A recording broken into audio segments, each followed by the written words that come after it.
Hi everyone, welcome to SBFS1103 Thinking Skills and Problem Solving online course. I am super excited to meet you this semester on this online platform.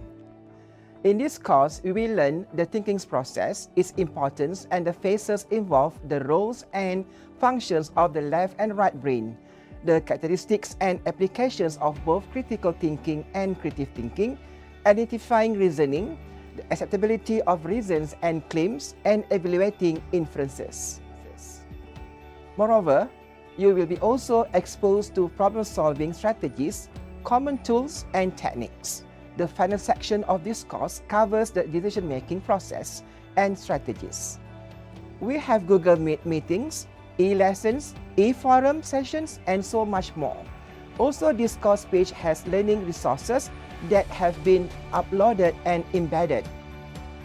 Please take your time reading these materials.